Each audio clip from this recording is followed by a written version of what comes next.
So, let me start today's lecture with it.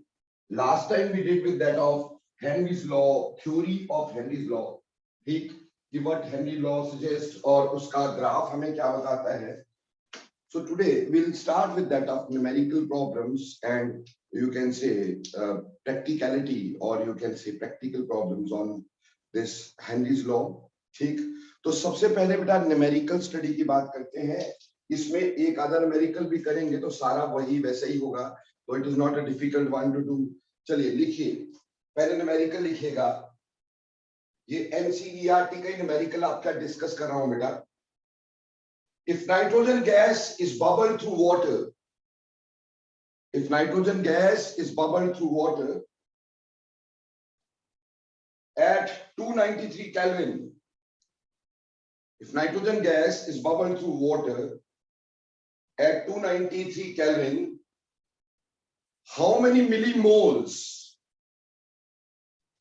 How many millimoles of nitrogen gas? How many millimoles of nitrogen gas would dissolve in 1 liter of water? Would dissolve in 1 liter of water. Assume that nitrogen exerts a partial pressure. Assume that nitrogen exerts a partial pressure of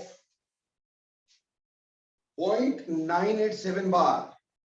0.987 bar. The KH for nitrogen is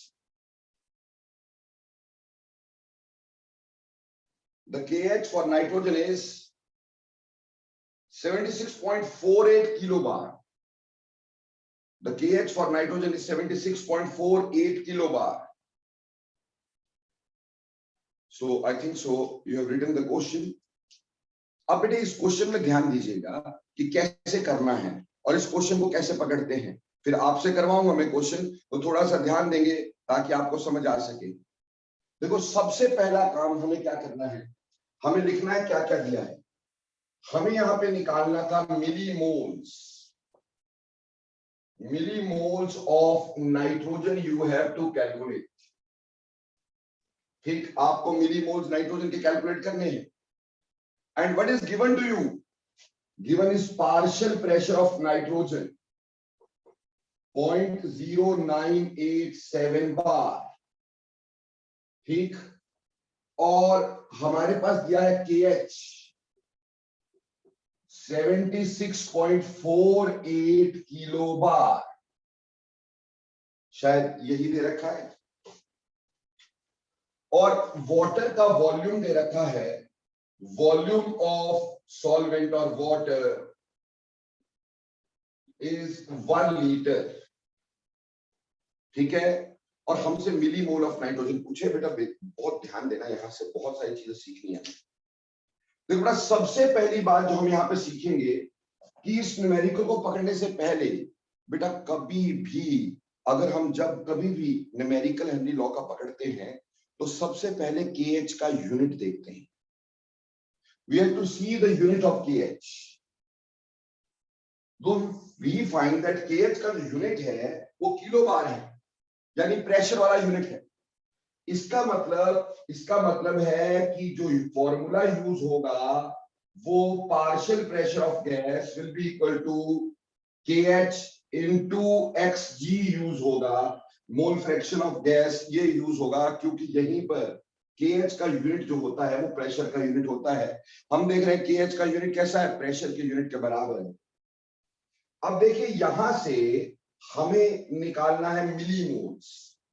millimoles निकालने के लिए हमें पहले क्या निकालना पड़ेगा, mole fraction. तो हम यहां लिख सकते हैं बेटा कि हमारे पास होगा partial pressure of nitrogen should be equal to KH into X of nitrogen. अगर नाइट्रोजन के मिलीमोल्स निकालने हैं तो you have to calculate this X of nitrogen, that is mole fraction of nitrogen, that is partial pressure of nitrogen upon KH. Partial pressure of nitrogen upon KH. See, the partial pressure of nitrogen, if we see, is 0.987 bar. Partial pressure of nitrogen is 0.987 bar. And when you see about KH, so KH is 76.48 kilobar. बेटा kilo को भी बार में convert कर दे तो ये आ गया हमारे पास 0.987 बार. ये 76.48 into 10 to the power 3 किलोबार, 3 bar rather. अब इससे मोल फ्रैक्शन हमें नाइट्रोजन का निकालना है. जब हम इसको सॉल्व करते हैं तो यहां का जो आंसर आता है बेटे सॉल्व करके वो आ जाता है 1.29 into 10 to the power -5. इसका मतलब ये है कि मोल fraction of nitrogen is this much. Now what is mole fraction? होता क्या मोल फ्रैक्शन? प्लस वन में थोड़ा बहुत पढ़े हो ना. मोल फ्रैक्शन होता है number of moles of nitrogen upon total number of moles, that is number of moles of nitrogen plus number of moles of water. So this is mole fraction should be equal to 1.29 into 10 to the power -5. ठीक है बच्चे, ये होना चाहिए हमारे पास. अगर ये है मेरे प्यारे बच्चों तो देखो एक बात समझो, क्योंकि हमारे पास ये वैल्यू 10 to the power -5 में है. 10 to the power -5 का मतलब बहुत ही कम है. इसका मतलब सॉल्यूशन में नाइट्रोजन के moles are very less. That means this particular value is very small. ठीक, क्योंकि मोल फ्रैक्शन नाइट्रोजन का बहुत कम है, 10 to the power माइनस में है, -5 में है, so it is very less. Solution में वेरी लेस. तो हम इसको लिख सकते हैं कि number of moles of nitrogen by number of moles of water by neglecting this, as it is very small, can be neglected. तो हमारे पास आ गया 1.29 into 10 to the power -5. हमें निकालना था number of moles of nitrogen. So number of moles of nitrogen is 1.29 into 10 to the power -5 into number of moles of water. See, अब मेरे को चाहिए number of moles of water. See, हमारे पास water का यहाँ 1 लीटर यानी 1000 millilitre हो गया. और हम ये जानते हैं कि प्योर वाटर की जो डेंसिटी होती है, density of pure water that is always 1 ग्राम पर millilitre. Density of pure water is always 1 ग्राम पर मिलीलीटर. तो बेटा पहले हम यहां से वेट निकालेंगे. वेट होगा वॉल्यूम इनटू डेंसिटी. तो वॉल्यूम आ गया 1000, डेंसिटी 1 यानी 1000 ग्राम ये वेट हो गया. अगर 1000 ग्राम वेट हो गया तो number of moles of water कितने होंगे? That is 1000 divided by 18 and that comes out to be 55.5. ठीक, तो हमारे पास number of moles of nitrogen की जहां तक बात करें वो 1.29 into 10 to the power -5 into 55.5 ये हो गया. ठीक, यानी जब इसको सॉल्व कर लेते हो तो ये आ जाएगा 7.6 into 10 to the power 4 -4. पर ये मोल्स हैं, पर हमसे पूछे थे मिली मोल्स. ये हो गए मोल्स, दीज आर मोल्स, और हमें निकालने मिली मोल्स. तो मिली के लिए 10 to the power देखो 1 mole is 10 to the power -3 और 1 mole is 10 to the power 3 millimoles. तो इसको मिली मोल में कन्वर्ट करना है. तो मिली मोल्स ऑफ नाइट्रोजन कितने निकले? मिली moles of nitrogen, so that is 0. हम ये लिख सकते हैं 7.16 into 10 to the power -4 into 10 to the power 3. 2 milli moles आएंगे. ये तो मोल्स निकले. मोल्स को मिली मोल में कन्वर्ट करने के लिए 10 to the power 3 से मल्टीप्लाई कर दिया. ऑब्वियसली आंसर आ गया 0.716 मिली मोल्स.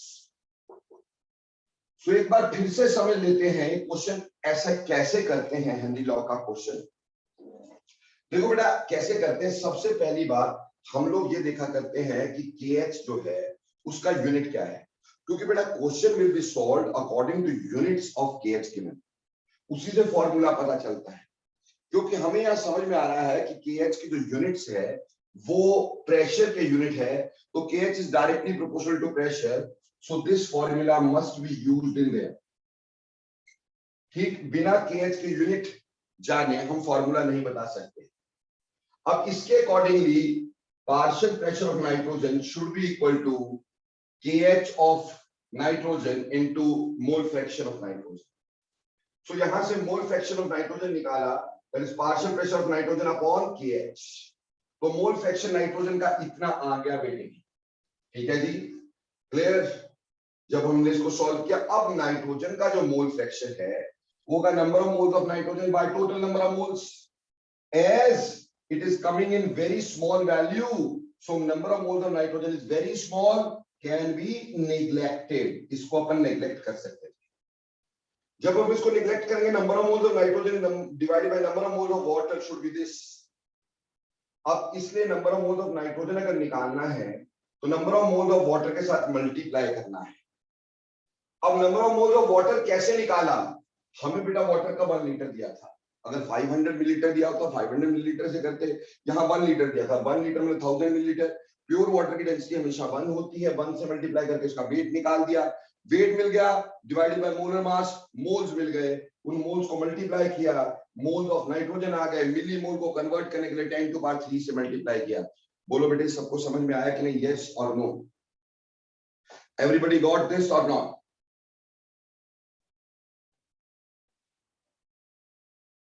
ये आपके एनसीईआरटी का क्वेश्चन है। ठीक, मान लो ना, मान लेते हैं कि हमारे पास, हाँ जी बेटे कोई प्रॉब्लम है पूछिए। यस यस पूछिए बेटा।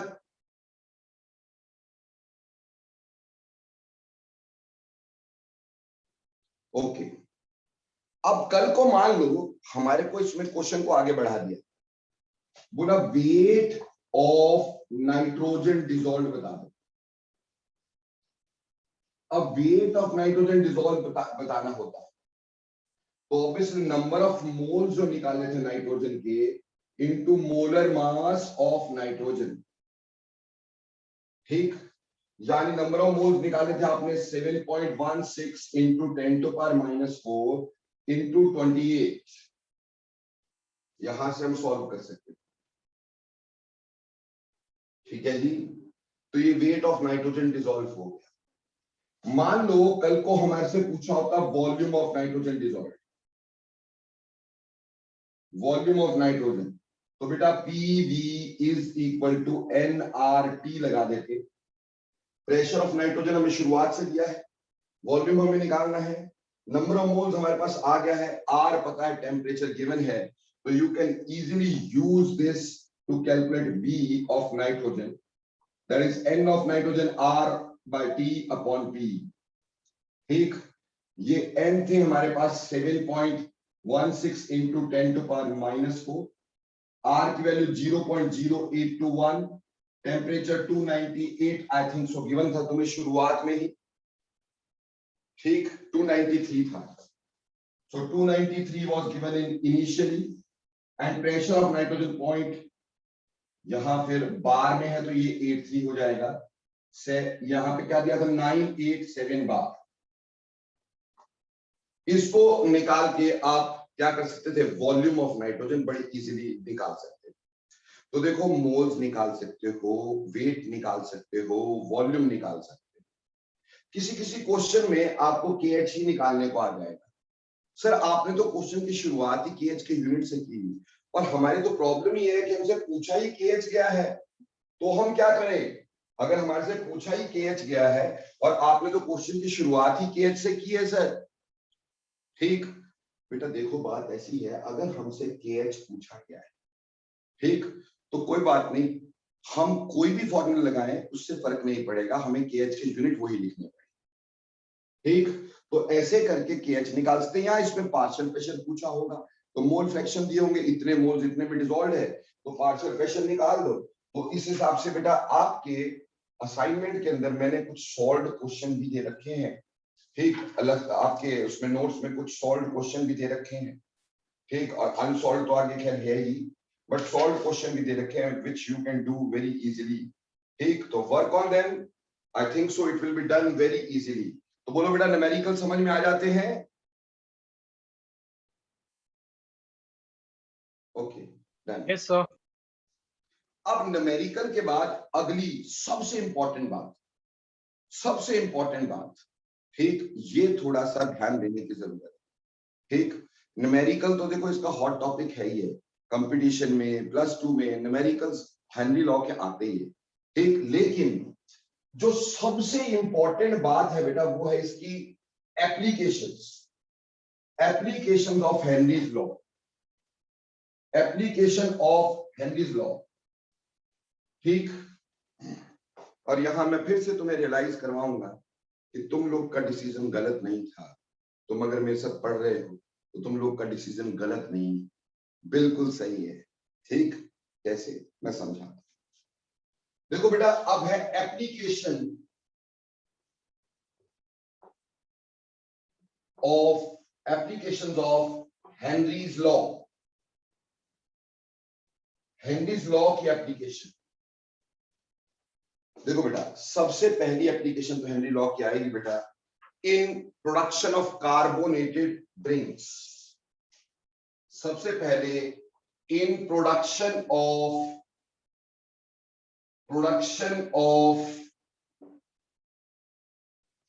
Fiji drinks.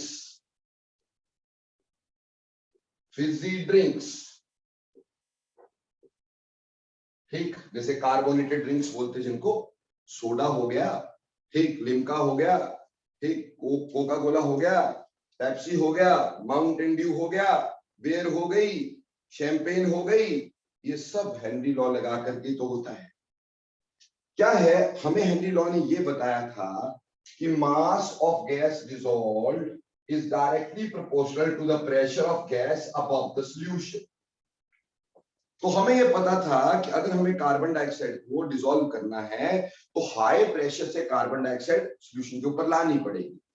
जब सॉल्यूशन के ऊपर बहुत हाई प्रेशर से कार्बन डाइऑक्साइड आएगी तो ऑब्वियस है कार्बन डाइऑक्साइड इजीली उसमें क्या हो जाएगी बेटा, डिसॉल्व हो जाएगी। समझ में आई बेटा बात? तो कहने का मतलब ये है कि mass of gas dissolved is directly proportional to pressure. यहीं से समझ में आया कि हाई प्रेशर पे कार्बन डाइऑक्साइड को फेंको तो कार्बन डाइऑक्साइड वाटर में डिसॉल्व हो जाएगी और हमारा ड्रिंक जो होगा वो कार्बोनेटेड बन जाएगा, फिजी ड्रिंक बन जाएगा। और हम सोडा वाटर बॉटल्स को पैक करते हैं under very high pressure of carbon dioxide ताकि more and more carbon dioxide can be dissolve. और इससे जुड़ा हुआ क्वेश्चन मैंने आपको पिछले लेक्चर में करवा दिया था। इससे जुड़ा हुआ क्वेश्चन ये था, why soda water bottle fizzes out when it is opened, fizzes out when it is opened। ठीक है जी, why soda water bottle fizzes out when it is opened। बेटा थोड़ा सा ना, वैसे तो क्वेश्चन यहाँ का हेनरी लॉ का नहीं है, ठीक, आगे का है, लेकिन मैं थोड़ा यहाँ पे एक और क्वेश्चन को डिस्कस करना चाह रहा हूँ। ये हेनरी लॉ का क्वेश्चन नहीं है बट डिस्कस करना चाह रहा हूँ, ठीक, क्योंकि इधर समझना आसान हो जाएगा क्योंकि हम गैस की सॉल्युबिलिटी ही पढ़ रहे हैं बेसिकली। हम ये बोलते हैं कि अमोनिया की बोतल खोलने से पहले उसको कूल डाउन करना पड़ता है। ठीक, यानी अमोनिया की बोतल खोलने से पहले first it is cool down. ठीक, क्यों? अमोनिया का अंदर गैसियस लेवल ज्यादा होता है, अमोनिया गैस में ज्यादा होती है, लिक्विड में कम होती है। तो जब उसको खोलते हैं एकदम से इट विल कम आउट। ठीक, इसलिए जब हम उसको ठंडा करेंगे, आपको पता ठंडा करने से सॉल्युबिलिटी बढ़ेगी, यानी गैस इसमें चेंज हो जाएगी लिक्विड में। तो लिक्विड में चेंज होने की वजह से अमोनिया एकदम से बाहर स्प्रट नहीं करती। Got it? ऐसा क्वेश्चन तुम्हें पूछा जा सकता है अमोनिया से लेके, वो खैर मैं आगे वेपर प्रेशर में भी बताऊंगा तुम्हें, बट ये पहली बात आ गई। अब दूसरी बात सीखिएगा। दूसरी बात है बेटा, in scuba diving, this is very important. Scuba diving, now what do you mean by scuba diving? कोई बता सकता है स्कूबा डाइविंग क्या होती है? सर पानी में सर मजे लेना, सर समुद्र में। अच्छा, that is deep sea diving, deep sea diving, ठीक। वो आपने कई बार डिस्कवरी पे देखा होगा, डिस्कवरी चैनल देखते होंगे, ठीक है ना, गोताखोर, बिल्कुल नवदीप। तो स्कूबा डाइवर जो होते हैं बहुत नीचे नीचे तक जाते हैं। देखो बेटा, अब ये क्वेश्चन मैं तुम्हें बोल रहा हूं ना, तुम्हें मैं प्रूव करूंगा कि तुमने अब डिसीजन सही किया, तुम सही आदमी के पास पढ़ रहे हो, ठीक। और ये प्रूव करूंगा अभी, बिल्कुल ठीक। देखो बेटा, जब हम स्कूबा डाइवर की बात करते हैं, स्कूबा डाइविंग की बात करते हैं, तो नॉर्मली हम क्या ब्रीथ करते हैं बेटा? नॉर्मली हम क्या ब्रीथ करते हैं बेटा? ऑक्सीजन। नॉर्मली हम ब्रीथ करते हैं नाइट्रोजन एंड ऑक्सीजन का मिक्सचर, ठीक है। हमारे एटमॉस्फेयर में क्या है? ऑक्सीजन है। हमारे एटमॉस्फेयर में क्या है? नाइट्रोजन है। तो नाइट्रोजन और ऑक्सीजन का मिक्सचर नॉर्मली हम लोग ब्रीथ करते हैं, ठीक है। बट स्कूबा डाइवर को काफी सारी नाइट्रोजन कम करके हीलियम, ऑक्सीजन और सम बिट ऑफ नाइट्रोजन का मिक्सचर दिया जाता है।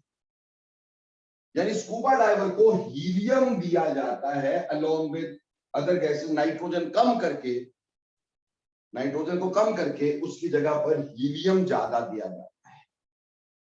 So scuba diver is given a mixture of this for breathing. Normally we breathe nitrogen, oxygen, but scuba diver is given helium, oxygen and nitrogen. अब आप किसी से पूछिएगा जरूर बेटा, प्लीज ये पूछिएगा जरूर, ठीक। आपको ये पूछना है कि स्कूबा डाइवर को ये क्यों देता है, स्कूबा डाइवर को ये क्यों दिया जाता है, हीलियम, नाइट्रोजन, ऑक्सीजन का मिक्सचर क्यों दिया जाता है, जबकि हम नॉर्मली नाइट्रोजन ऑक्सीजन ब्रीथ करते हैं। तो आपको आंसर क्या मिलेगा? ध्यान से सुनना, लल्लू आंसर। कौन सा आंसर? लल्लू आंसर। और देख लीजिएगा 99.99999% यही आंसर देंगे, बिल्कुल ठीक। क्या बोलेंगे? जैसे बंदा समुद्र के अंदर जाएगा, प्रेशर ऑफ वाटर इंक्रीज हो जाए। जब उस पर प्रेशर इंक्रीज होगा, सॉल्युबिलिटी ऑफ गैस बढ़ जाएगी। जब सॉल्युबिलिटी ऑफ गैस बढ़ेगी तो नाइट्रोजन ज्यादा ब्लड में डिसॉल्व हो जाए। अगर नाइट्रोजन ज्यादा ब्लड में डिसॉल्व हो गई, ऑक्सीजन भी ज्यादा ब्लड में डिसॉल्व हो गई, दोनों गैसेस, ऑक्सीजन तो हमारे सेल यूज कर लेंगे क्योंकि हमारे सेल को ऑक्सीजन चाहिए, पर नाइट्रोजन को वो डिसॉल्व नहीं, नाइट्रोजन को यूज नहीं कर सकते। जब वो नाइट्रोजन को यूज नहीं कर सकते हैं तो नाइट्रोजन ब्लड में डिसॉल्व रहेगी। अब जैसा स्कूबा डाइवर एकदम से ऊपर आ गया, कभी भी स्कूबा डाइवर एकदम से ऊपर नहीं आता, वो धीरे धीरे लंबा लंबा डिस्टेंस तय करके आता है बेटा, ठीक। पर मान लो एकदम से ऊपर आ गया या ऊपर आया तो प्रेशर वाटर का कम हो गया।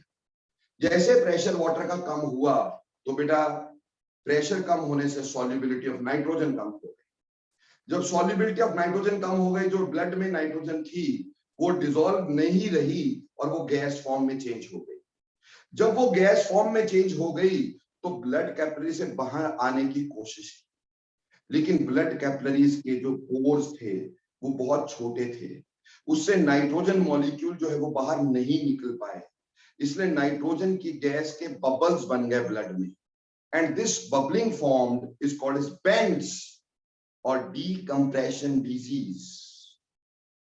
This is called as bends or decompression disease, and which is a very painful condition and a fatal one also. बंदा मर भी सकता है इसमें, पेनफुल तो है ही है बट फेटल भी। अगर दिमाग तक वो बबल चल जाएंगे ना नाइट्रोजन का, बंदा मर भी सकता है। So this is how the people will explain this. Again दोबारा एक्सप्लेन करता हूँ, कई बार लड्डू डेफिनेशंस को भी 3-4 बार एक्सप्लेन करना पड़ता है, तब बंदे को समझ में आता है अच्छा अच्छा ये थी बात। यानी आपने पूछा कोई किसी स्टूडेंट ऑफ मिस्टर ए से कि सर ये बताओ कि हम हीलियम क्यों यूज करते हैं, तो उसने बोला देखो बेटा, जब स्कूबा डाइवर नीचे जाता है तो प्रेशर वाटर का उसके ऊपर बढ़ता रहेगा। जब प्रेशर वाटर का बढ़ता रहेगा तो आपको पता है प्रेशर बढ़ने से सॉल्युबिलिटी ऑफ गैस बढ़ती है, तो गैस की सॉल्युबिलिटी बढ़ जाएगी। गैस की सॉल्युबिलिटी बढ़ेगी मतलब मोर and more gas will dissolve in blood. इसलिए बेटा नाइट्रोजन और ऑक्सीजन जो हम ले रहे होंगे सांस के लिए, ठीक, वो ब्लड में ज्यादा डिसॉल्व हो जाए। अब ऑक्सीजन तो हमारे सेल यूज कर लेंगे पर नाइट्रोजन ब्लड में डिसॉल्व पड़ी रहेगी, अब जैसे स्कूबा डाइवर ऊपर आएगा, जैसे स्कूबा डाइवर ऊपर आएगा तो पानी, अभी अनिकेत जी पूछे पानी का प्रेशर कैसे बढ़ेगा। अरे भैया जैसे नीचे जाएगा ऊपर पानी का अमाउंट ज्यादा नहीं होता जाएगा। यहाँ पे था तो पानी इतना था, अब यहाँ गया पानी का अमाउंट ज्यादा होता रहेगा, प्रेशर बढ़ता जाएगा पानी का। ठीक, तो जब स्कूबा डाइवर ऊपर आएगा तो पानी का प्रेशर कम होना शुरू हो जाएगा। जब पानी का प्रेशर कम होना शुरू हो जाएगा तो प्रेशर कम होने से सॉल्युबिलिटी ऑफ गैस कम हो जाती है। ठीक, सॉल्युबिलिटी ऑफ गैस कम होने से जो गैस डिसॉल्व है वो सॉल्युबल नहीं रहती। हमारे ब्लड में डिसॉल्व उस समय क्या रहेगी, नाइट्रोजन, क्योंकि ऑक्सीजन तो यूज हो गई, तो nitrogen will change into gas, वो ब्लड से बाहर आएगी, गैस भी बन जाएगी। अब गैस तो बन गई लेकिन ब्लड कैपिलरीज के जो छेद हैं वो बहुत छोटे हैं, उससे नाइट्रोजन के मॉलिक्यूल बाहर नहीं निकल पाए, तो नाइट्रोजन जो है वो अंदर फंसी रह गई, जिसकी वजह से नाइट्रोजन के बबल्स बन गए। उसको बेंड्स या डीकम्प्रेशन डिजीज बोला जाता है, which is a very painful condition. तो बेंड्स हो जाए। हम इसीलिए कहेंगे कि हीलियम देते हैं। हीलियम क्यों देते हैं? क्योंकि जब हम हीलियम देंगे, हीलियम की सॉल्युबिलिटी कम होगी, डिसॉल्व कम करेगा। ठीक, एक तो हमारे ब्लड में डिसॉल्व कम करेगा, दूसरा हीलियम के मॉलिक्यूल बहुत छोटे होते हैं, वो कैपिलरी ब्लड कैपिलरीज के पोर से बाहर भी आ जाते हैं। इस वजह से हीलियम अगर डिसॉल्व भी हो गई तो जब वो प्रेशर कम होगा वो बाहर निकलेगी तो ब्लड कैपिलरी से बाहर आ जाएगी, बेंड्स नहीं होगी, डीकम्प्रेशन डिजीज नहीं होगा। ये लॉजिक आपको मिलेगा जो आपने स्कूल में लिखना है। बोलो बेटे, लॉजिक समझ में आ गया? फटाफट से बोलना। अब देखो बेटे, जब आपको किसी ने ये लॉजिक दे दिया, ठीक है, आपने किससे पूछा, बोला यार हमारे टीचर को आता जाता कुछ नहीं, बस पैसे फंसा के फंस गए, मम्मा पापा बोलते वही पढ़ना है ना, तो पढ़ रहे हैं, आता जाता उसको कुछ है नहीं है, यार एक क्वेश्चन समझा दो। और जैसे ही उसने ये आंसर दिया तो उससे एक बात बोलना, क्या लड्डू पढ़ते हो तुम? क्या हेनरी लॉ ये बोलता है कि ऊपर किसी का भी प्रेशर बढ़ा दो गैस डिसॉल्व हो जाएगी? तब तो ऐसा करते हैं कि पानी लेते हैं, ठीक है, पानी के ऊपर एयर तो है ही है, उसके ऊपर बड़ा सा पत्थर रख देते हैं, अपने आप कार्बोनेटेड बन जाएगा। नहीं, प्रेशर बढ़ गया ना भाई। तो ये गधों वाला आंसर है। उनको बोलना देख भाई ऐसा है, वाटर के प्रेशर से तो कोई मतलब ही नहीं है, वाटर के प्रेशर से तो कोई मतलब है ही नहीं। हमारे को था कि partial pressure of nitrogen is directly proportional to the mole fraction of nitrogen, कि अगर प्रेशर ऑफ नाइट्रोजन बढ़ेगा तो जाके मोल फ्रैक्शन नाइट्रोजन का बढ़ेगा। अब बेटा जो हम सांस ले रहे हैं वो तो एक सिलेंडर से ले रहे हैं, स्कूबा डाइवर को सिलेंडर दिया जाता है ना हम ब्रीदिंग के लिए, और उसमें प्रेशर गॉज होता है, तो pressure of nitrogen will be maintained as such. वो तो प्रेशर गॉज से निकल रहा है जिसको मेंटेन कर रखा है, तो वो तो सेम रहेगा। तो भैया सॉल्युबिलिटी कैसे बढ़ गई नाइट्रोजन की यार? अब इसका जवाब नहीं पता। ठीक, तो इधर उधर की बातें करना शुरू हो जाएंगे। ठीक, तो मैं आपको समझाता हूं एक्चुअली इसका लॉजिक क्या है। स्कूल में मत लिखना, स्कूल में पहले वाला लिखना, क्योंकि स्कूल में वैसे चेक होना है। ठीक, बट आपको लॉजिक समझ में आना वो मेरा फर्ज है कि मैं आपको पूरा कॉन्सेप्ट समझाऊं। देखो बेटे होता क्या है कि क्यों ऐसा होता है, बेंड्स क्यों हो जाती है? जब स्कूबा डाइवर नीचे जाता है पानी में, डेफिनेटली पानी का प्रेशर बढ़ता है। जब मोर एंड मोर वाटर उसके आसपास होगा, जब उसके ऊपर ज्यादा वाटर आ जाएगा तो प्रेशर ऑफ वाटर तो बढ़ेगा। बेटा जब प्रेशर ऑफ वाटर बढ़ेगा बॉडी पर, तो बॉडी पे प्रेशर होने की वजह से लंग्स थोड़े कम डिस्टेंट हो जाएंगे। बहुत ज्यादा फर्क नहीं पड़ेगा बेटा, नहीं तो वैसे ही बंदा मर जाता है। समझ में आई बात?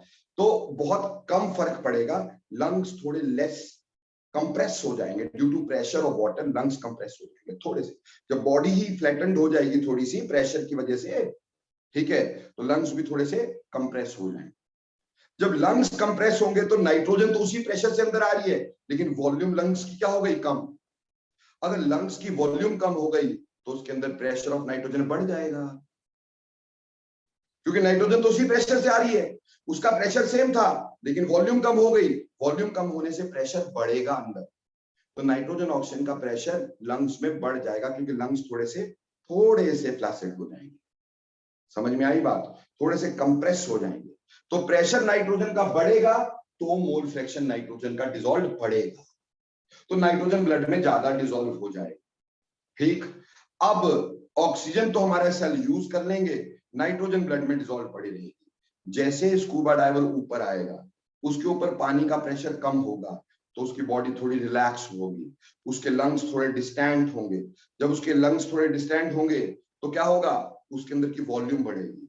वॉल्यूम बढ़ेगी तो प्रेशर ऑफ गैसेस उसके अंदर कम हो जाएगा। तो प्रेशर ऑफ गैस कम होने से, नाइट्रोजन का प्रेशर कम होने से, नाइट्रोजन को अब डिसॉल्व कम होना था, यानी उसकी सॉल्युबिलिटी कम हो जाएगी। तो नाइट्रोजन की सॉल्युबिलिटी कम होने से it should change into gas, तो गैस में चेंज होगी। और क्योंकि कैपिलरीज के जो पोर्स है वो बहुत छोटे हैं, उससे नाइट्रोजन बाहर नहीं आ पाएगी, और यही वजह रहेगी कि भैया बेंड्स या डीकंप्रेशन हो जाए। हम हीलियम देंगे, हीलियम की सॉल्युबिलिटी कम होगी, पहली बात तो डिसॉल्व भी कम होगी, और दूसरी बात अगर डिसॉल्व हो भी गई तो बेटा उसके मॉलिक्यूल छोटे हैं, वो कैपिलरी से बाहर आ जाएंगे, जिसकी वजह से बेंड्स नाम की प्रॉब्लम हमें नहीं होगी। Now tell me, am I clear मेरे प्यारे बच्चों?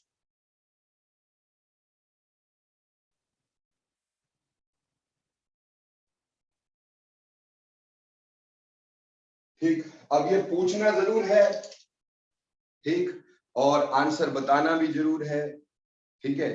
Actual this is the logic, ठीक है। अब लोग ऊपर ऊपर से पढ़ाए, ऊपर ऊपर का आंसर दें, तो वो बात है नहीं है, ठीक। तो मैंने आपको अच्छे समझाने की कोशिश की है, पर स्कूल में वही पानी के प्रेशर वाला लिख देना भाई, गड़बड़ हो जाएगी, ठीक। Now question number, application number 3 की बात करते हैं। एप्लीकेशन नंबर 3 होगा कि हमारे पास जैसे हाई ऑल्टीट्यूड्स में, ठीक, हाई ऑल्टीट्यूड्स में, ठीक, ऑक्सीजन जो है कम होती है, ब्रीदिंग डिफिकल्टीज, ठीक, यानी माउंटेन सिकनेस, हालांकि बॉयल्स लॉ से जोड़ के देखी जाती है, माउंटेन सिकनेस, ठीक, और you can say high altitude sickness, ठीक है जी, माउंटेन सिकनेस, और you can say difficulty in breathing at higher altitudes, difficulty in breathing at high altitudes, high altitudes,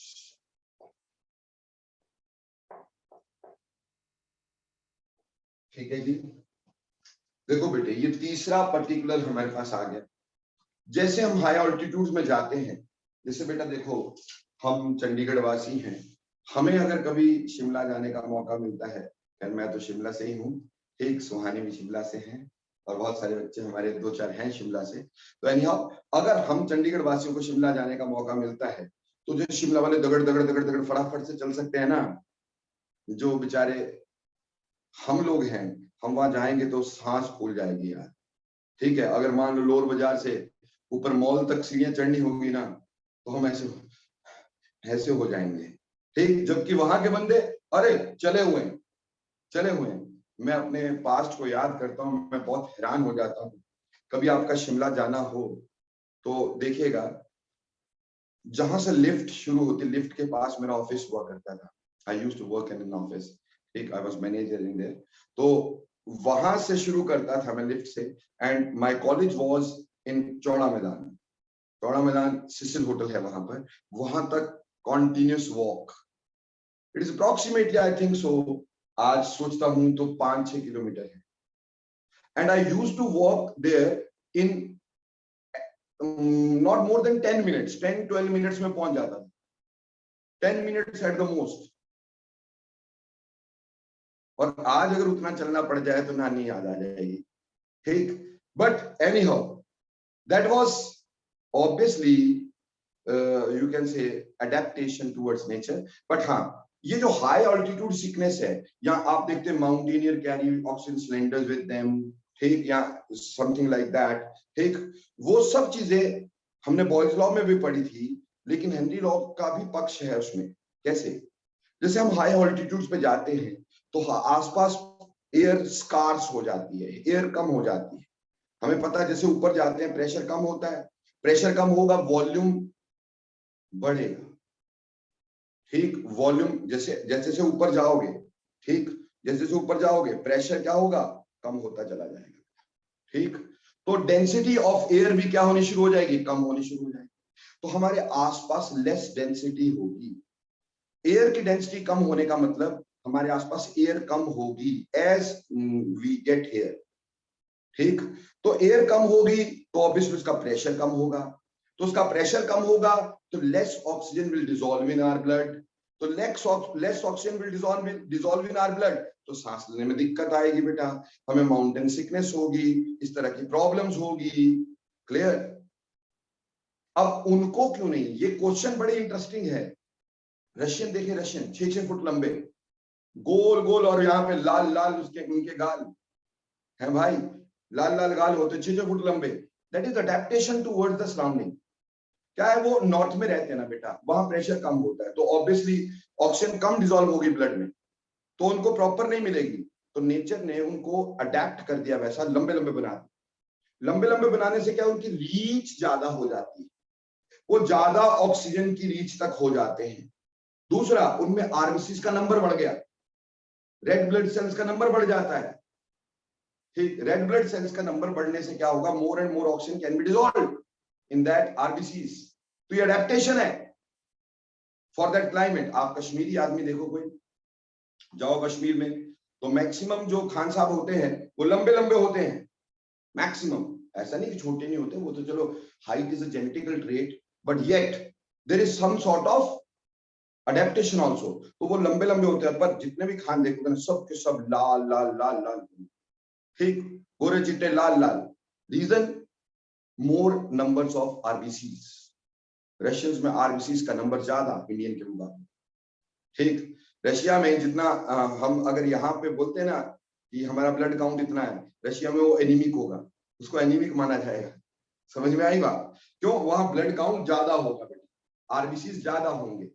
ठीक, क्यों? ज्यादा ऑक्सीजन डिसॉल्व हो सके। क्यों? वहां पे आसपास ऑक्सीजन का मतलब यू कैन से थोड़ी स्कार्स इसलिए है क्योंकि प्रेशर कम। नॉर्थ पे जाओगे, जैसे ऑल्टीट्यूड में जाते हो, प्रेशर कम तो वॉल्यूम ज्यादा तो डेंसिटी कम, तो आसपास एयर की डेंसिटी कम होगी, तो हमें सांस लेने में दिक्कत आएगी।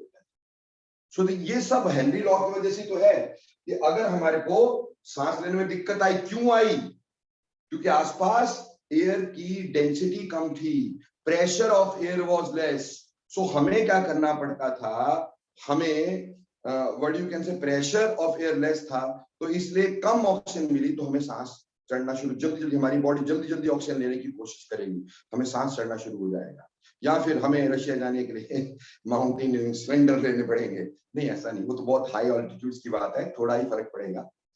अब इसी में अगला जो हमारे पास एप्लीकेशन आता है, माउंटेन सिकनेस के साथ साथ अगला एप्लीकेशन हमारे पास आ जाता है।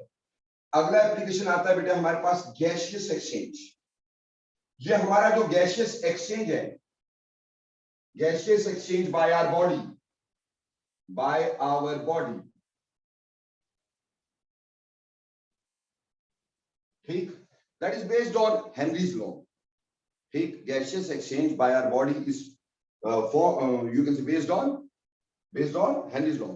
रिवेश, कुछ पूछना चाह रहे हो मेरे बच्चे? I saw your chat right now. कुछ पूछना चाह रहे हो?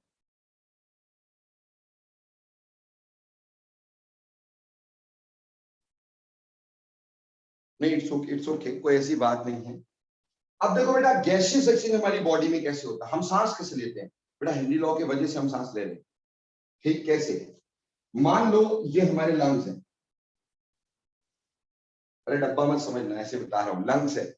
ठीक, ये लंग्स है, और लंग्स जो है वहां पे ब्लड आ रहा है। ठीक, और कौन सा ब्लड आ रहा है?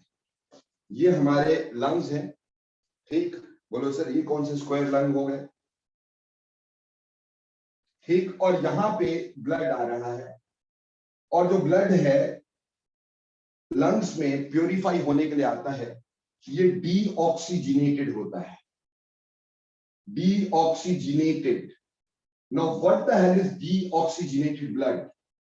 बेटा जहां ऑक्सीजन की कमी रहती है वो डीऑक्सीजनेटेड ब्लड होता है, ठीक है। डीऑक्सीजनेटेड ब्लड लेकर के हमारे पास यहाँ पे लंग्स में हम आ रहे हैं। अब उसमें क्या होगा कि ब्लड के अंदर कार्बन डाइऑक्साइड, ये जो ब्लड है इसके अंदर कार्बन डाइऑक्साइड मोर है और ऑक्सीजन इज वेरी लेस, और हम यहां से सांस ले रहे हैं, ये ब्रीदिंग हो रही है, ठीक, और ब्रीदिंग से हमने ली ऑक्सीजन, नाइट्रोजन, ठीक, ऑक्सीजन नाइट्रोजन ब्रीदिंग से अंदर जा रही है लंग्स।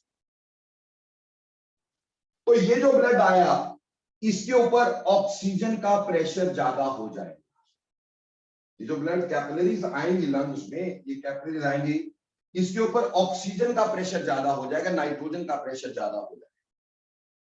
तो जब ऑक्सीजन नाइट्रोजन का प्रेशर ज्यादा होगा तो oxygen nitrogen will dissolve in the blood, oxygen nitrogen will dissolve in the blood, और जो आसपास एयर होगी वहां कार्बन डाइऑक्साइड कम होगी, और ब्लड कार्बन डाइऑक्साइड लेके आया भाई, तो ब्लड से कार्बन डाइऑक्साइड का प्रेशर इस एयर पे ज्यादा होगा,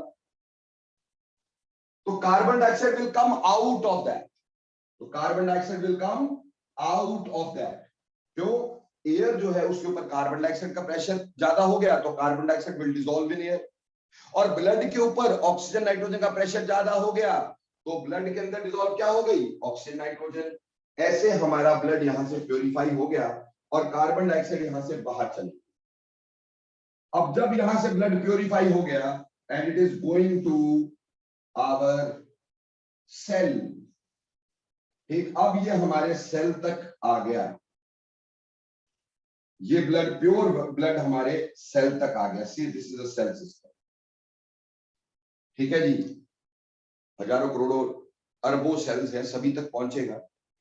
अब ये जो ब्लड आ रही है उसमें ऑक्सीजन ज्यादा है, ध्यान रखना, ये जो ब्लड आ रही है उसमें ऑक्सीजन एंड नाइट्रोजन ज्यादा है, डिसॉल्व है, वो आपसे देख रहे हैं ऊपर। अब ये ऑक्सीजनेटेड ब्लड है, अब ये कैसा है?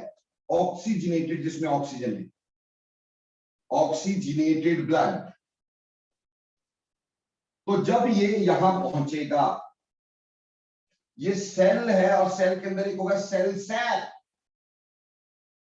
सेल सैक यानी सेल के अंदर का मटेरियल, ठीक, उसके ऊपर ऑक्सीजन नाइट्रोजन का प्रेशर ज्यादा हो जाए, तो ऑक्सीजन नाइट्रोजन का प्रेशर ज्यादा होने से oxygen nitrogen will dissolve in cell, cell sap में ऑक्सीजन नाइट्रोजन डिसॉल्व हो जाएगी। और सेल सैप के अंदर क्या हो रहा था? मेटाबॉलिक एक्टिविटीज, और मेटाबॉलिक एक्टिविटी से क्या बन रहा था? Carbon dioxide. अब सेल सैप के ऊपर ऑक्सीजन नाइट्रोजन का प्रेशर ज्यादा था, ऑक्सीजन नाइट्रोजन कहां डिसॉल्व हो गई? सेल सैप में। और ब्लड के ऊपर किसका प्रेशर ज्यादा हो गया? कार्बन डाइऑक्साइड का। तो ब्लड के अंदर कौन चला गया? Carbon dioxide. तो कार्बन डाइऑक्साइड ब्लड के अंदर, ऑक्सीजन यहां। अब कार्बन डाइऑक्साइड ब्लड के अंदर, ब्लड अगेन से डीऑक्सीजनेटेड। अब डीऑक्सीजनेटेड ब्लड जो होगा, ठीक है मेरे भाई, वो यहां से दोबारा to the lungs for purification. So this is the cycle of gaseous exchange. What we do normally, कि जब हम ब्रीथ करते हैं हमारे लंग्स में ऑक्सीजन नाइट्रोजन का प्रेशर ज्यादा होता है, तो जो ब्लड कैपिलरीज हमारे ब्लड में आती हैं, हमारे लंग्स में आती हैं, उनके ऊपर ऑक्सीजन नाइट्रोजन का प्रेशर ज्यादा होने की वजह से ऑक्सीजन नाइट्रोजन उसके ब्लड के अंदर चला जाता है, और ब्लड के अंदर कार्बन डाइऑक्साइड होती है, ऊपर एयर में कार्बन डाइऑक्साइड कम होती है उसके आसपास, तो एयर इज ऑल्सो सोल्यूशन ना। तो carbon dioxide comes out of blood and dissolves in air, तो कार्बन डाइऑक्साइड एयर में डिसॉल्व हो गई और ऑक्सीजन नाइट्रोजन ब्लड में डिसॉल्व हो गया।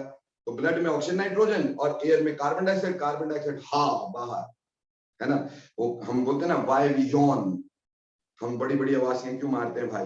Why we yawn, actually we yawn क्योंकि हमारे ब्लड में अगर हमारे लंग्स में कार्बन डाइऑक्साइड बहुत ज्यादा हो जाएगी ना बेटा, तो हमारी बॉडी उसको फोर्सफुली बाहर निकालती है, ठीक, यॉन करके बड़ा बड़ा मुंह खोल के सारी कार्बन डाइऑक्साइड बाहर। समझ में आई बात? क्लियर? फिर सर एक आदमी को देखकर दूसरे को क्यों मारती है? That is a reflex action, that is a reflex action, ठीक। एनी हाउ, अगली बात, तो जैसे ये तो समझ में आया कार्बन डाइऑक्साइड बाहर कैसे गई और ऑक्सीजन अंदर कैसे आई। अब ऑक्सीजन ले जब ब्लड ले जाके सेल तक पहुंचा, तो सेल के ऊपर ये ब्लड है, और उसके अंदर ऑक्सीजन ज्यादा, यानी सेल सैप के ऊपर ऑक्सीजन का प्रेशर ज्यादा, नाइट्रोजन का प्रेशर ज्यादा। नाइट्रोजन तो खैर ये यूज नहीं करेगा, लेकिन ऑक्सीजन का प्रेशर ज्यादा तो ऑक्सीजन अंदर। और इसके अंदर क्या थी बेटा हमारे पास? Carbon dioxide. तो ऊपर जो ब्लड आया उसके ऊपर कार्बन डाइऑक्साइड का प्रेशर ज्यादा, तो कार्बन डाइऑक्साइड ब्लड के अंदर। तो कार्बन डाइऑक्साइड ब्लड के अंदर, ऑक्सीजन सेल सैप के अंदर, गैस का एक्सचेंज, और ब्लड बिकम्स डीऑक्सीजनेटेड और carbonated, and then it goes back to lungs. ऐसे हमारा सर्कल चलता जाएगा और हम ऐसी सांस लेते रहेंगे, ठीक। और उम्मीद ये करते रहेंगे कि आपको एक क्वेश्चन समझ में आ गया। बोलो आ गया कि नहीं आ गया भाई? ओके। पांचवी बात, अस्थमा मिक्सचर, जो अस्थमा पेशेंट्स होते हैं, ठीक, अस्थमा पेशेंट्स, या फिर जैसे कोई बंदा मरने लगता है, ठीक, तो उसको क्या दिया जाता है बेटा? उसको दिया जाता है कार्बोजन, ठीक। इन हॉस्पिटल्स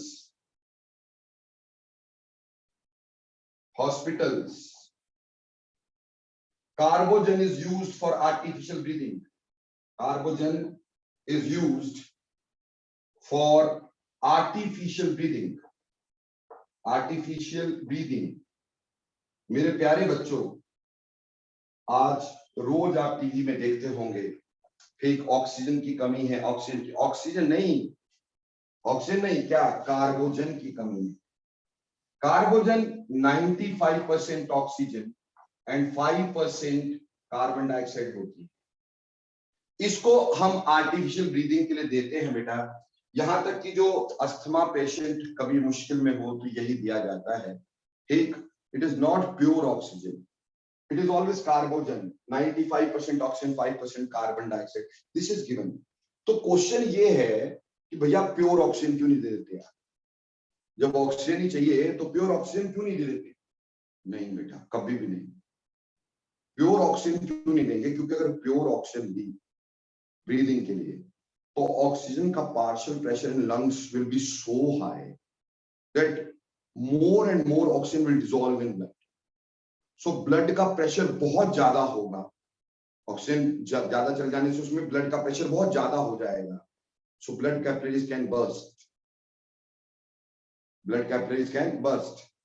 कोका कोला की बोतल होती ना बेटा, बहुत ज्यादा हिला रहे हो, फट भी सकती है बेटा। बंद बोतल हो कोका कोला की, बहुत ज्यादा हिला रहे हो, फट सकती है, ठीक। क्यों? उसके अंदर प्रेशर ज्यादा हो जाए। तो उसी तरह से अगर बेटे हमारे पास पूरी प्योर ऑक्सीजन दे दी तो ऑक्सीजन सारी ब्लड में डिसॉल्व हो जाएगी, ब्लड के अंदर प्रेशर बहुत ज्यादा होगा, ब्लड कैपिलरीज फट सकती हैं, बंदा मर सकता है। हम उसको जिंदा रखना चाहते थे, उल्टा उसको मार दिया। इसलिए हम 5% कार्बन डाइऑक्साइड साथ में देते हैं, ताकि, क्योंकि प्योरिटी का जमाना ही नहीं है ना भाई, ताकि partial pressure of oxygen should not be very high, so blood capillaries को कोई नुकसान ना पहुंचे। इसलिए ऐसे ही अस्थमा पेशेंट्स की जो कैपिलरीज होती है वीक हो जाती है बेटा, ठीक है। तो ऑब्वियसली उनको भी इसी तरह से ब्रीदिंग मिक्सचर में आप ऑक्सीजन देते हो। ऑक्सीजन की परसेंटेज इसलिए हाई रखते हो ताकि पार्शियल प्रेशर ऑक्सीजन का ज्यादा रहे, ठीक। उसकी वजह से ऑक्सीजन ज्यादा डिसॉल्व हो सके, क्योंकि अस्थमा पेशेंट पूरी तरह से ऑक्सीजन नहीं ले पाएगा, ठीक। तो उसको भी हम 95% यही मिक्सचर बेसिकली देते हैं हीलियम के साथ, ठीक है जी। तो ये तो था बेटा पांचवी एप्लीकेशन। एक छठी एप्लीकेशन बताते हैं लोग, लेकिन वो हेनरी लॉ की नहीं है, एप्लीकेशन नहीं है, पर हाँ गैस की सॉल्युबिलिटी की जरूर है। That aquatic species live more comfortably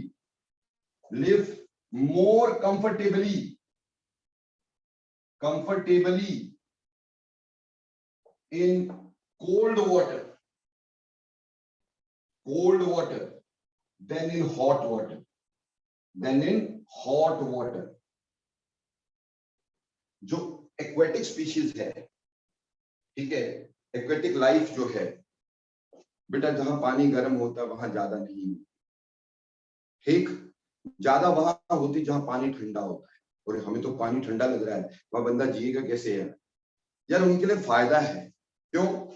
अगर बेटे टेम्परेचर कम हुआ तो ऑब्वियसली ब्लड के अंदर वाटर के अंदर dissolve oxygen, DO, dissolve oxygen, water के अंदर ऑक्सीजन डिजोल्व होती है, वो डिजोल्व ऑक्सीजन वाटर के अंदर ज्यादा रहेगी अगर टेम्परेचर लो। तो if temperature is low, dissolve oxygen is more. If dissolve oxygen is more, so automatically हम ये बोल सकते हैं ऑक्सीजन डिजोल्व ज्यादा है भाई, तो वो ज्यादा आसानी से सांस ले सकते हैं। अगर पानी गर्म हुआ, अगर पानी गर्म हुआ उसमें डिजोल्व ऑक्सीजन कम हो जाएगी, क्योंकि टेम्परेचर बढ़ाने से गैस की सॉल्युबिलिटी कम होती है। ठीक, तो अगर गर्म हुआ तो गैस की सॉल्युबिलिटी कम, ऑक्सीजन की कमी हो जाएगी, डिजोल्व ऑक्सीजन लेस, तो उनके मरने के चांस ज्यादा हो जाएंगे, उनको ऑक्सीजन कम मिलेगी। समझ में आई मेरी बात? तो मेरे बच्चों, जैसे ग्लोबल वार्मिंग को एक बहुत बड़ा वो माना जा रहा है, और ये कह रहे हैं कि आने वाले 10 to 20 इयर्स के अंदर अंदर अगर यही चलता रहा तो अर्थ का टेम्परेचर 1.5 डिग्री बढ़ जाएगा। आप बोलोगे सर 1.5 डिग्री क्या होता है? कुछ भी नहीं। अरे 1.5 degree change is a big big big change. उससे ग्लेशियर्स मेल्ट हो जाएंगे, ठीक, और एक्वेटिक लाइफ डिस्ट्रॉय इसलिए भी हो जाएगी, डिजोल्व ऑक्सीजन कम होनी शुरू हो जाएगी, ठीक, फिश किल होना शुरू हो जाएगा और एक्वेटिक लाइफ खत्म होगी। और वी हैव एन इकोसिस्टम जिसमें हम एक दूसरे पे डिपेंडेंट है, मालूम? हम बचपन में एक पढ़ते फूड चेन करते, so we are dependent on each other. अगर एक स्पीशीज को आप नुकसान पहुंचाते हो तो ये 101% है, you are bound to have that नुकसान योरसेल्फ। ठीक, तो बेटे बेसिकली ये इसी बात पे है कि हम बोलते हैं ग्लोबल वार्मिंग हो जाएगी तो बहुत प्रॉब्लम्स आ जाएंगी बेटा हमारे। तो इसी तरह एक्वेटिक स्पीशीज ज्यादा कंफर्टेबली कोल्ड वाटर में इसलिए होती है क्योंकि वहां पे टेम्परेचर कम होने की वजह से सॉल्युबिलिटी ऑफ गैस ज्यादा रहेगी, और जब सॉल्युबिलिटी ऑफ गैस ज्यादा रहेगी तो ज्यादा गैस, ज्यादा ऑक्सीजन उनको सांस लेने के लिए मिलेगी। तो बोलो बेटा, पांचों एप्लीकेशंस हेनरी लॉ का क्लियर हो गया कि नहीं हो गया? जल्दी बोलिएगा, शाबाश। नेक्स्ट बात करते हैं बेटा, अगली बात है हमारे पास limitation of Henry's law. Next है बेटे limitation of Henry's law. Limitations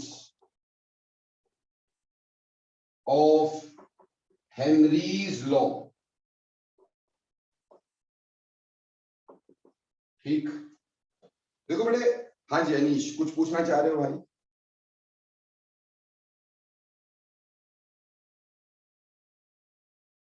नहीं अनीश, ऐसा नहीं होता।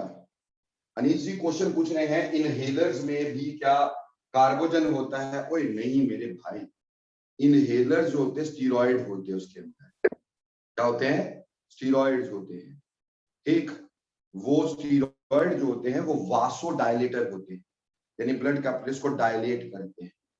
या कई वासो कंस्ट्रिक्टर होते हैं, वो ब्लड कैपिलरीज को कंस्ट्रिक्ट करते हैं जिससे प्रेशर अंदर ज्यादा हो जाए या प्रेशर अंदर कम हो। अगर अंदर का प्रेशर कम, वासोडायलेटर होंगे, प्रेशर ज्यादा अंदर का कम हो जाएगा तो ऊपर का प्रेशर उसके ऊपर ज्यादा हो जाएगा, तो सॉल्युबिलिटी ज्यादा हो जाएगी, वो एक अलग बात होती है। ठीक, दैट इज स्टीरॉइड्स।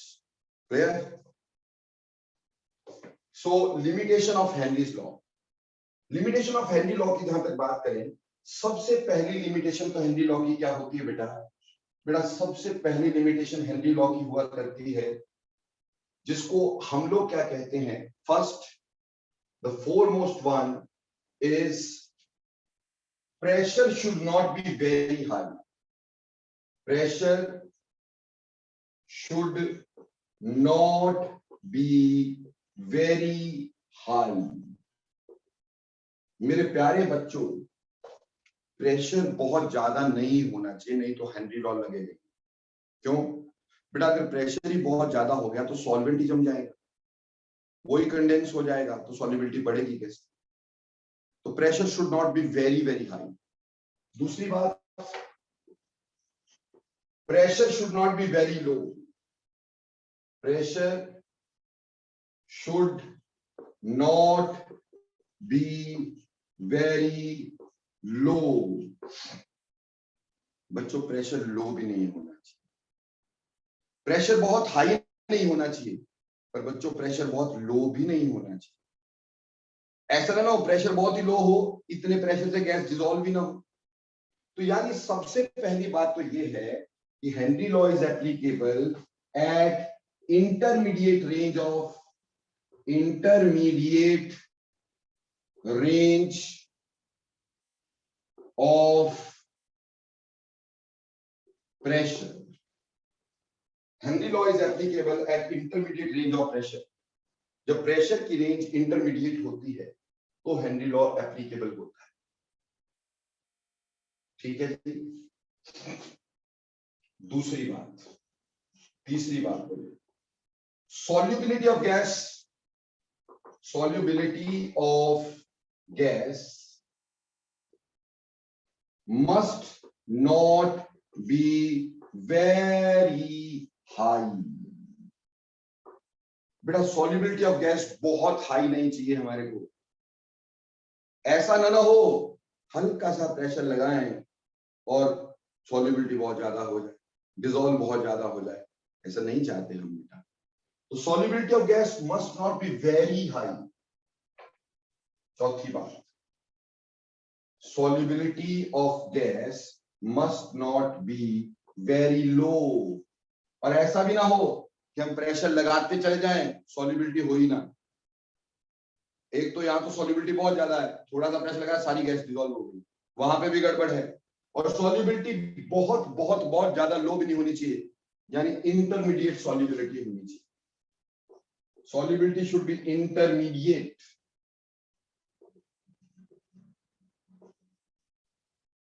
तो बेसिकली ये इंटरमीडिएट कंडीशंस का ही लॉ है, ठीक। लेकिन सबसे इंपॉर्टेंट टास्क जो है, सबसे इंपॉर्टेंट बात हमारे पास ये है कि gas should not chemically react. इसके ऊपर क्वेश्चन आता है, gas should not chemically react with solvent. ऐसा ना हो भैया कि कहीं गैस जो हो वो केमिकली रिएक्ट कर जाए। अरे केमिकली रिएक्ट अगर कर गई तो क्या कोई जरूरत है कि प्रेशर लगाया जाए? जैसे अमोनिया लिक्विफाइड थी, अब उसमें से मैंने HCl पास ऑन किया, तो क्या प्रेशर की जरूरत है? HCl is an acid, ammonia is a base, it will easily dissolve in that because of the reaction, no need of pressure in there. तो ऐसी जगह पे हेनरी लॉ की एप्लीकेबिलिटी बिल्कुल नहीं होती। बोलो मेरे प्यारे प्यारे बच्चों, बात समझ में आ गई कि पिछली भी चली गई? आ गई, गुड। तो ये तो था बेटा हेनरी लॉ। एक एक चीज मैंने आपको हेनरी लॉ की बताई, हेनरी लॉ के डिफरेंट फॉर्म, हेनरी लॉ के ग्राफिकल रिप्रेजेंटेशन, लॉज, KH के ऊपर based questions, numericals, practical applications, ठीक। एक एक एप्लीकेशन को मैंने इतना समय दिया है, एंड देन लिमिटेशंस, ठीक। तो ये था हेनरी लॉ, और ये था बेटा solubility of gas in liquids. अब एक तरह के सॉल्यूशंस हमें और बताई जाती हैं बेटा। ये लास्ट तरह की सॉल्यूशन जो हमने पढ़नी है, सॉल्यूशन तो आपको पता है 9 तरह की है, मतलब 7 तरह की सॉल्यूशन पढ़नी है हमने, सिर्फ सारी नहीं है। अगली हम एक बात करेंगे solid in solid type solutions, solid in solid type solutions. बेटा इसमें जब सॉल्युबिलिटी को डिफाइन करते हो तो it will be weight by weight percentage. Solubility is defined as weight by weight percentage in here. जैसे और जगह पे सॉल्युबिलिटी की डेफिनेशन दी थी, तो यहां solubility is wait by weight percentage, कितने वेट में कितना वेट चला गया, ठीक है जी। वेट बाय वेट परसेंटेज के हिसाब से हम इसकी सॉल्युबिलिटी बताते हैं, यानी what weight of a solid is dissolved in 100 gram of another solid, so that is called as solubility in here. But solid solution जो है वो दो तरह की हो सकती है। सॉलिड सॉल्यूशन दो तरह की होती है। पहली तरह की होती है जिनको हम बोलते हैं interstitial solid solutions. Interstitial solid solutions और दूसरी सब्स्टिट्यूशनल सॉलिड सॉल्यूशंस। सब्स्टिट्यूशनल सॉलिड सॉल्यूशंस, ठीक। एक हो गया इंटरस्टिशियल सॉलिड सॉल्यूशन, दूसरी होगी सब्स्टिट्यूशनल solid solutions.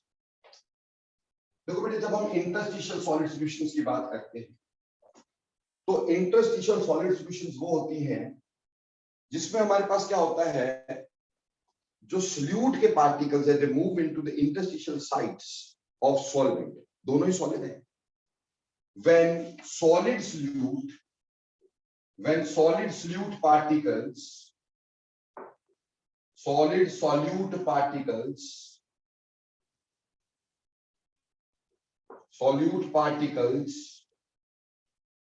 moves in the interstitial sites of solid solvent, ठीक है। जैसे बेटे ये मान लो एक सॉलिड था मेरे पास और ये पार्टिकल मैंने ऐसे पैक इसके दिखा दिए हैं।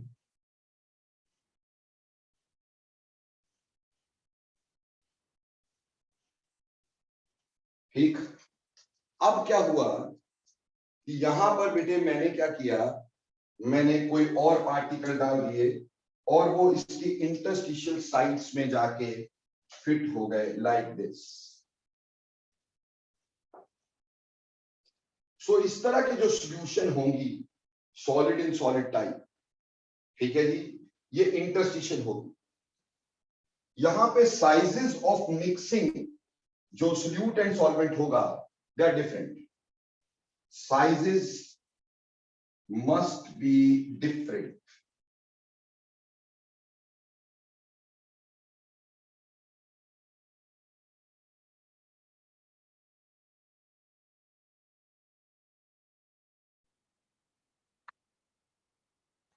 So when we talk about interstitial solutions, यहाँ पे sizes must be different.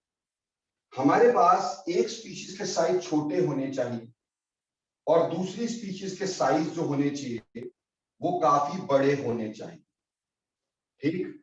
एक के साइज छोटे, दूसरे के काफी बड़े साइज होने चाहिए बेटा, तभी उसकी इंटरस्टिशियल साइट्स पे घुस सकते हैं, ठीक है जी।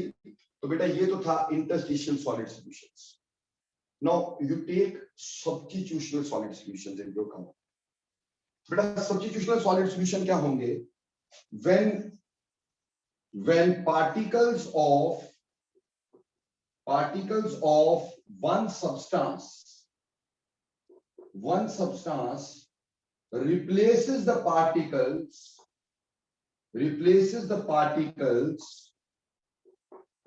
of other substance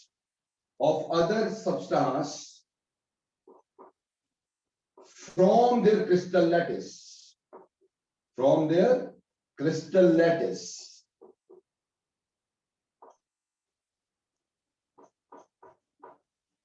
ठीक है जी। जब एक सब्सटेंस के पार्टिकल दूसरे सब्सटेंस के पार्टिकल्स के क्रिस्टल लैटिस से रिप्लेस कर दें, जैसे बेटा अब मान लो मैंने एक ऐसी पैकिंग ले रखी है,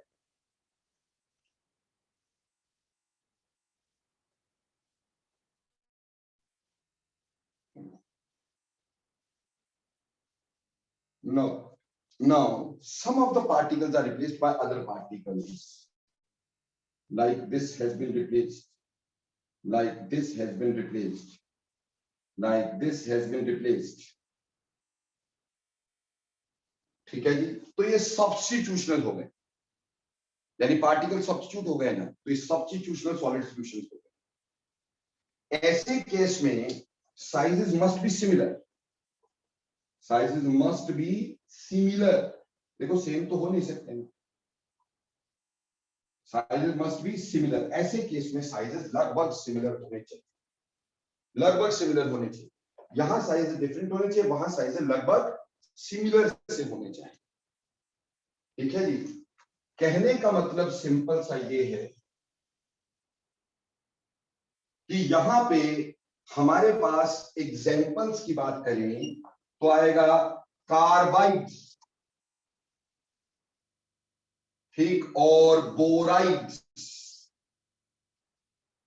of transition elements, transition elements,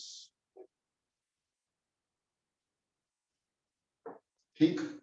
जैसे मेरे प्यारे बच्चों, जो स्पोर्ट्स इक्विपमेंट होते हैं, ठीक, प्रोफेशनल स्पोर्ट्स इक्विपमेंट, जनरली वो कार्बाइड्स या borides of transition element iron के बने होते हैं। जैसे बेटा जो बैडमिंटन रैकेट्स होते हैं, जो नॉन प्रोफेशनल होते हैं वो हल्के थोड़े थोड़े भारी भी होते हैं, बहुत ज्यादा तो नहीं, ठीक। लेकिन अगर आप प्रोफेशनल रैकेट्स लेंगे ना, कभी बैडमिंटन रैकेट बहुत ही हल्के होते हैं, लेकिन उनकी स्ट्रेंथ बहुत ज्यादा होती है। सिमिलरली जो लॉन टेनिस के रैकेट्स होते हैं, लॉन टेनिस रैकेट्स, जो लॉन टेनिस रैकेट्स होते हैं ना बेटा, ये बहुत भारी होते हैं, बट अगर प्रोफेशनल के देखोगे बहुत हल्के होते हैं, because they are carbide rackets या बोराइड रैकेट्स। उसी तरह से बेटे जो स्पोर्ट्स बाइसिकल होती है, जो नॉर्मल बाइसिकल खरीदोगे बहुत भारी होगी, लेकिन जो स्पोर्ट्स बाइसिकल होगी वो हल्की होती है, क्यों? वो भी कार्बाइड्स की बनी हुई होती है। तो इस तरह के सॉल्यूशन में क्या होता है, स्ट्रेंथ बहुत ज्यादा होती है लेकिन वेट कम होता है। स्ट्रेंथ ज्यादा होने का रीजन है भैया, छोटे छोटे पार्टिकल जब बीच में आते हैं तो कोऑर्डिनेशन नंबर बढ़ जाता है, कोऑर्डिनेशन नंबर बढ़ता है तो आपको पता है ट्रैक्शन ज्यादा हो जाएंगी। This is the basic reason, ठीक। और वहीं पर बेटे यहां पे एग्जांपल ले सकते हो तुम, जितने भी अलॉयज हैं, जनरली अलॉयज, ठीक, और 22 कैरेट गोल्ड एटसेट्रा। देखो बेटा, आप अगर अलॉयज देखते हो तो ज्यादातर अलॉयज आप पाते हो कि डी ब्लॉक एलिमेंट के बनते हैं। Maximum alloys are formed out of d block elements. Why? Because d block element के साइजेस लगभग सिमिलर होते हैं, तो एक के क्रिस्टल लैटिस से दूसरे को रिप्लेस करना is very easy. So one can be replaced by other very very easily. Got it or not? तो कहने का मतलब सब्स्टिट्यूशनल सॉलिड सॉल्यूशन जो होते हैं उनके साइज लगभग सिमिलर से होते हैं बेटा, ठीक। सो जैसे एग्जांपल हो गया 22 कैरेट गोल्ड, ठीक। मैंने पहले भी बताया था कि इसमें क्या होना चाहिए, कॉपर या सिल्वर डाला जाता है और वो सारी जगह पे हमारे पास इवनली डिस्ट्रीब्यूट हो जाता है। So that is sort of a substitutional solid solutions. तो ये दो तरह के सॉलिड सॉल्यूशन हो सकते हैं, या इंटरस्टिशियल या सब्स्टिट्यूशन, और इनकी सॉल्युबिलिटी को डिपेंड करने का एक ही फैक्टर है, वो है सिर्फ साइज। बाकी किस चीज पे? देखो प्रेशर बढ़ाने से कुछ होने नहीं वाला, ठीक। टेम्परेचर, ये पहले सॉलिड हैं, मेल्ट होंगे फिर अलग अलग होंगे तो सॉलिड रहेंगे नहीं, तो इसके प्रेशर का कोई फर्क है नहीं, प्रेशर का नहीं, टेम्परेचर का नहीं, ठीक।